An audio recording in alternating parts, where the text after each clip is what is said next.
Ang kapayapaan ng isang bahay ay nabasag ng ang isang ina, na may luha sa kanyang mga mata, tinanong ang kanyang anak na lalaki ng labis na halaga ng pera para sa kagyat na paggamot sa kalusugan. Ang batang mag-asawa na nahaharap sa sakit ng isang mahal sa buhay, ay walang lakas ng loob na tumanggi. Kalahating milyong riis ang naibigay ng walang tanong, hinimok ng pakikiramay at takot na mawala ang mga laging nasa tabi nila. Ngunit ang tila isang kilos ng pag-ibig ay nagtago ng isang katotohanan na magbabago sa lahat. At ito ay isang hindi sinasadyang pagtuklas na gumawa ng manugang na babae, hanggang sa pagkatapos ay tahimik, buksan ang kanyang mga mata sa isang katotohanan na mas gusto niyang huwag pansinin. Magandang gabi mga tagapakinig. Ako si Ander Branco at may kasiyahan na ibahagi ko sa iyo ang isa pang totoong kwento dito sa Laos de Sami Channel. Maghanda para sa isang kwento na pukawin ang iyong emosyon at pag-isipan mo kung gaano kalayo ang pag-ibig at pagmamanipula na pupunta sa loob ng isang pamilya. Sundan mo ako. Si Ludmila ay palaging ipinagmamalaki na maging isang maalalahanin na babae. Sa 5 taon ng pag-aasawa, natutunan niyang lunukin ng husto kapag nahaharap sa eccentricities ng kanyang asawang si Igor at mga kalokohan ng kanyang ina, si Tamara. Ngunit kung ano ang nangyari na ang taglagas ay labis para sa kahit na ang kanyang matatag na pasensya. Nagsimula ang lahat sa mga reklamo sa kalusugan. Una, sakit sa likod, pagkatapos ang mga problema sa puso, pagkatapos ay hindi na maaaring hawakan. Si Tamara, na may drama na karapat, dapat sa isang opera ng sabon, ay inilarawan ang hindi mabata na pagdurusa sa kanyang anak, pagpipinta ng isang larawan ng kawalan ng pag-asa, hindi na alam ng mga doktor kung ano ang gagawin. At ang mamahaling paggamot lamang sa isang pribadong klinika ay maaaring makatipid sa kanya. Si Igor, tulad ng lagi, ay madaling sumabog sa luha. Nakita ni Ludmila kung paano siya natupok pagkatapos ng bawat tawag mula sa kanyang ina, ang ilaw na sigarilyo sa counter, ang nawalang hitsura, ang paghihirap na pumili sa pagitan ng kanyang asawa at ng babaeng nagpalaki sa kanya. Ito ay parang, sa mga sandaling iyon, siya ay muli ng isang natatakot na batang lalaki na napunit sa pagitan ng dalawang pagmamahal. Lud, si nanay ay talagang masama, anya, iwasan ang pagtingin sa kanya. Sinasabi ng mga doktor na ito ay kagyat, kung wala ang paggamot na ito, ngunit ito ay mahal, napakamahal. At siya ay tahimik. Alam ko na ang anumang pagtutol ay isasalin bilang isang kakulangan ng puso, bilang disgist na pagiging makasarili.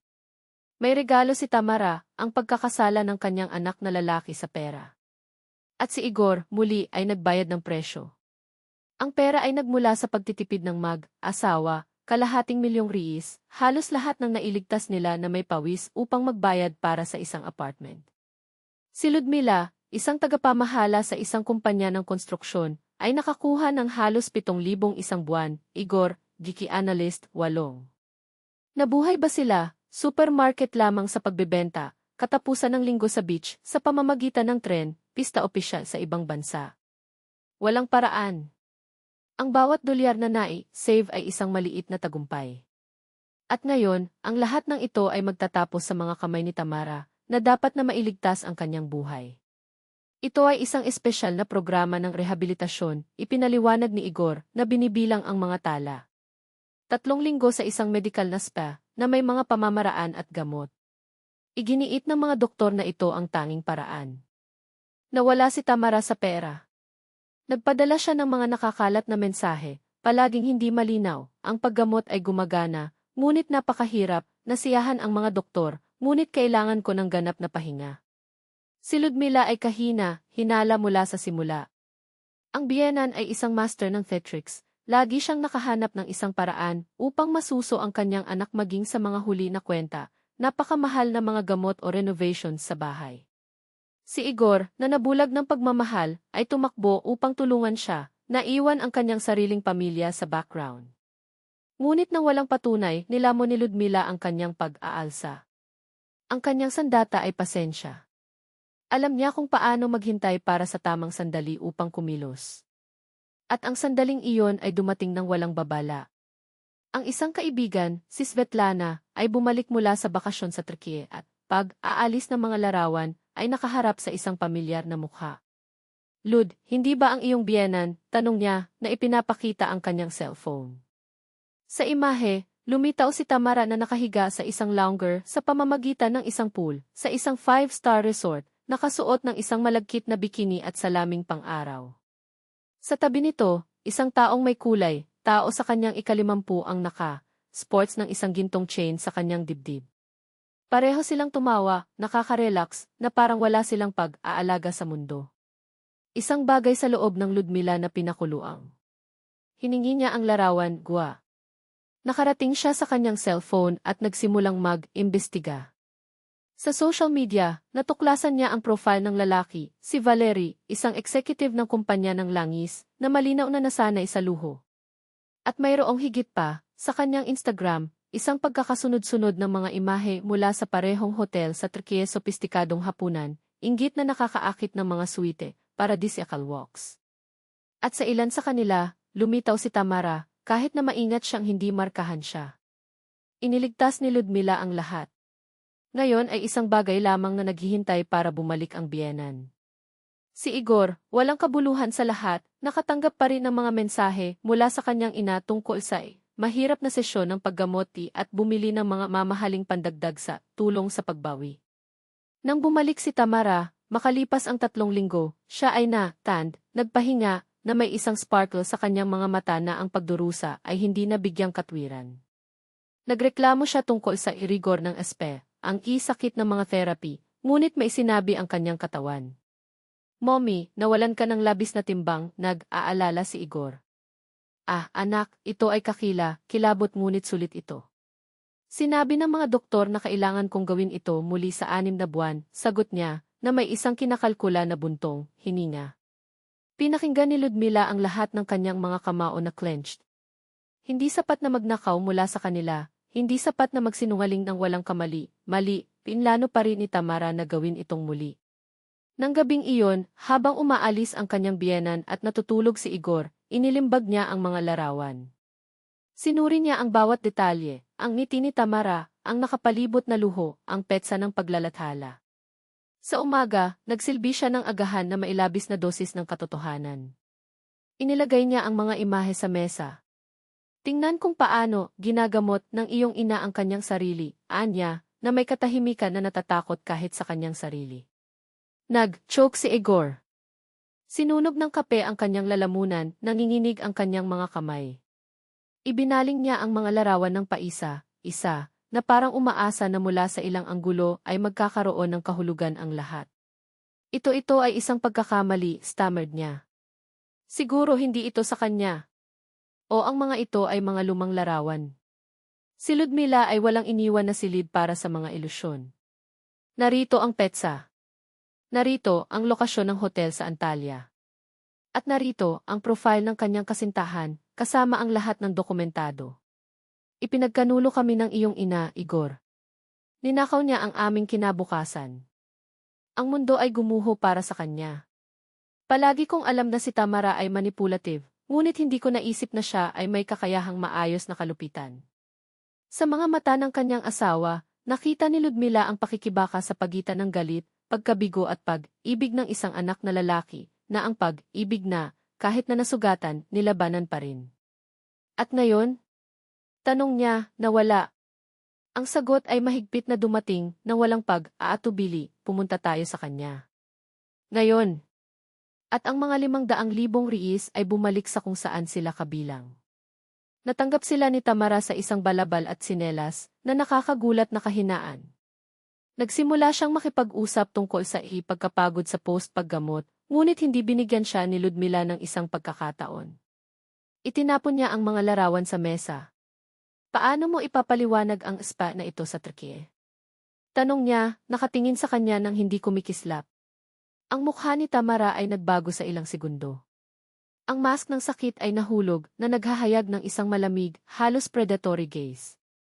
Nahuli siya at ngayon ay pupunta siya sa pag-atake. Paano ka maglakas, loob, nagsimula siya, ngunit hindi bumalik si Ludmila. Nagsisimula na lang ang digmaan. Maglakas, loob ka ba sa akin? Sigaw ni Tamara, nanginginig ang boses niya na may galit. Ang mga daliri ay naghukay sa mesa, ang mga kuko ay nagpinta ng madilim na pula tulad ng mga claw na handa ng atake. Kailangan ko bang magulat sa ilang mga natigil na manugang na babae tungkol sa kung saan at kung paano ko ginugol ang aking pera? Nanay, nagambala si Igor, ang kanyang boses na sumisira sa pagitan ng galit at sakit. Hiniram mo ang kalahating milyon para sa paggamot, ngunit masaya ka sa isang tao sa trike. Paano ka? Tumawa si Tamara, isang matalim na tunog tulad ng pagsira sa baso. Kaya ano? Itinaas kita, pinalaki ka, binigyan ka ng edukasyon. Ngayon ay hindi ba ako may karapatan sa isang maliit na kapayapaan?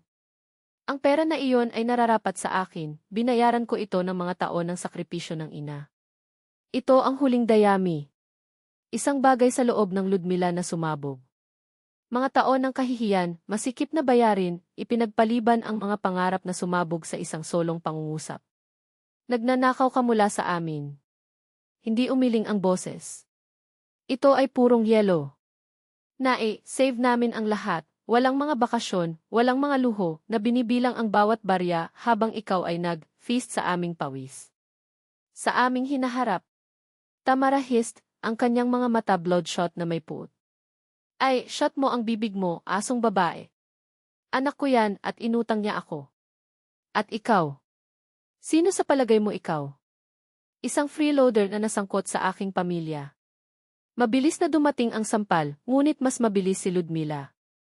Ang mga taon sa giving ay hindi lamang para sa mga aesthetics. Siya dodged, pinihit ang kanyang katawan at na may isang matalim na pagtulak sa balikat ipinadala ang kanyang biyenan na lumilipad patungo sa sofa. Nahulog si Tamara na may tinik, ang kanyang balabal ay nagkahiwalay sa pagkabagabag. Nanay, huminto ka, umungol si Igor, sinusubukan na pigilan silang dalawa, ngunit huli na. Galit na tumayo si Tamara, nakalantad ang mga kuko, hindi nasaktan ang buhok. Papatayin kita, asong babae. Ang sumunod ay hindi isang away. Ito ay digmaan. Tamara scratched, bit, spat tulad ng isang nakakulong na hayop. Naharang si Ludmila, itinulak, ang kanyang mga ngipin ay clenched. Si Igor, desperado, sinubukan na paghiwalayin ang mga ito, ngunit slack ng pareho. Hanggang sa isang gutural na dagundong, pinatong niya ang kanyang ina laban sa dingding, ang kanyang mga daliri na naghuhukay sa kanyang mga braso. Sapat na! Sumigaw siya, ang ugat sa kanyang liig na tumba. Ibalik mo sa akin ang pera. Ngayon. Tamaraspat sa sahig, ang kanyang mga labi ay baluktot. Wala na ako. Ginugol ko na ito. At ito ay tama sa akin. Pagkatapos ay babayaran mo ito sa mga installment. Pinahid ni Ludmila ang dugo mula sa sulok ng kanyang bibig, nasusunog ang kanyang mga mata. 50,000 isang buwan. At susubaybayan namin ang bawat sentimo. Sa anong otoridad, sinubukan ni Tamara na mag-bluff, ngunit nasira ang boses niya. Nakita niya ang hitsura ni Igor, sa unahang pagkakataon, hindi siya back down. Kasama ang otoridad ng mga may katibayan. Binuksan ni Ludmila ang folder sa mesa. Mga larawan, pahayag sa bangko, mensahe. Mo, Tamara Nikolaevna. Gusto ng pulisya ang dossier na ito. Ang pangalan ng pulisya ay tulad ng isang balde ng malamig na tubig. Naging maputla si Tamara. Alam niya, ang mga pagsubok na iyon ay lulubog sa kanya. Nanginginig ang mga daliri. Okay, siya ay humagulgol sa pagitan ng kanyang mga ngipin. Ngunit wala akong lahat ngayon. Magsimula bukas. Hindi nagbigay si Ludmila. At kung ang isang solong pagbabayad ay hindi nakuha, ang ulat ng pulisya ay ilalabas kaagad. Tumango si Igor, ang kanyang mukha ng isang maskara ng pagkabigo at kaluwagan. Sa unahang pagkakataon, pinili niya ang kanyang asawa. At naunawaan ni Tamara na wala siya. Ngunit hindi bago sunugin ang lahat. Ikinalulungkot mo ito pag iwas niya habang nilagdaan niya ang kasunduan sa pagbabayad. Sinira nila ang pamilyang ito para sa pera. Hindi. Kinuha ni Ludmila ang panulat, matatag ang kanyang pirma. Sinira mo ito ng nag-iisa. Sa pamamagitan ng mga kasinungalingan, pag-blackmail at maling na biktima. Ang pera ay sa amin. Ang pamilya, ikaw ang nagpunit nito. Tamara spat isang huling sumpa bago umalis, shuffling tulad ng isang natalo na bruha. Ngunit ang digmaan ay hindi natapos. Sa mga sumusunod na buwan, ang bawat deposito ay sinamahan ng mga hysterikal na tawag, pagbabanta, at pagkalat ng lason na kumalat sa mga kamag-anak. Ang iyong manugang ay isang werewolf. Sumigaw siya sa sinumang makikinig. Ang aking anak na lalaki ay naging isang halimaw. Nahati ang pamilya. Ang ilang mga applauded Ludmila. Ang iba ay kinondena ang kanyang kikalupitan sa isang maisakit na matandang babae. Si Igor ay oscillated sa pagitan ng pagkakasala at kalayaan, ngunit kaunti ng kaunti na naintindihan niya, ang kanyang ina ay hindi kailanman titigil. Mayroong palaging isang bagong krisis, isang bagong paggamot, isang bagong dahilan upang masuso ang iyong pera. Hanggang sa 6 na buwan mamaya, hiniling ni Tamara ang isa pang 200,000. Alin man sa tulong mo sa akin, o mamatay ako, bumulong siya sa telepono. Tumingin si Igor kay Ludmila. Sa kanyang mga mata, walang awa. Ang pagkapagod lamang at isang katiyakan na katiyakan. Dumating siya. Sa oras na ito, walang negosasyon. Sigaw ni Tamara, sinipa, nagbanta sa walang hanggang sumpa, ngunit hindi dumating ang pera. At nang mabayaran ang huling sentimo, pinutol niya ang kanyang anak sa kanyang buhay. Wala na akong mga anak, anunsyo niya sa lahat. Pinili niya ang isang estranghero sa kanyang sariling ina. Sigaw ni Igor. Ngunit, sa unahang pagkakataon, hindi siya sumuko. Pagkalipas ng 3 taon, ang kanilang bahay ay amoy tulad ng bagong pintura at pagtawa ng mga bata. Si Daniel, ang kanyang anak na lalaki, ay gumapang sa sahig, habang minarkahan ni Ludmila ang huling pagbabayad ng mortgage. Ginawa namin ito, bulong niya, pinatong ang kanyang noo sa balikat ng asawa. Nalaman ni Tamara ang tungkol sa kanyang apo mula sa mga kapitbahay. Napanood niya ang gusali, sinilip sa parke, pinangarap ang isang dramatikong pagsasama, ngunit ang pagmamalaki ay sumampa sa kanya. Hindi ako hihingi ng kapatawaran. Hindi ko maaamin na mali ako. Si Valerie, ang manliligaw ni Trikie, ay nagpakasal sa isang 25 anyos na batang babae. Naiwan si Tamara, ngunit pinanatili ang kanyang pagsasalita, ako ang biktima. Ang easy. Hindi na naniniwala ang mga tao. Ang mga larawan na ipaggamot, ang mga bil ng SP, ang paulit-ulit na kasinungalingan ang kanyang reputasyon ay naging alikabok. Minsan tinanong ni Igor ang tungkol sa kanya, sa labas ng obligasyon, hindi sa pananabik. Ngunit alam niya, nang walang tunay na pagsisisi, walang kapatawaran. Hindi pinagsisihan ito ni Ludmila. Nalaman niya na ang katahimikan ay pagiging komplikado, at ang pag-ibig na iyon ay hindi sinusukat sa pamamagitan ng pagpaparaya sa pang-aabuso. $250,000 ang bumalik. Ang dignidad din. At, nang sumigaw si Daniel sa kanyang kuna, bulong niya sa tainga ng kanyang anak. Huwag hayaan ang sinuman na gumawa ng isang tanga sa iyo, aking pag-ibig. Hindi rin dugo. Sapagkat may mga katotohanan na mas masakit kaysa sa mga kutsilyo, ngunit sila ang nagpuputol sa mga kurbatang nakakalason sa atin. Minsan, ang sakit ay ang tanging antidote laban sa mga tinatrato sa amin bilang mga hostage ng kanilang sariling mediocrity. Naunawaan ni Ludmila ito huli, ngunit naintindihan niya. At kapag lumaki si Daniel, titingnan niya ang kanyang ina at alam, may mga laban na maaaring manalo sa pamamagitan ng pananatiling tahimik, ang iba na maaaring manalo sa pamamagitan ng pag-alis. At ang pinakamahalaga, yaong mga pumipigil sa kanilang sarili, hindi natatanggapin muli ang mga mumo kapag karapat, dapat sila sa kapistahan. Pagtatapos ng kwento, o mas mahusay pa, ang simula ng isang bago.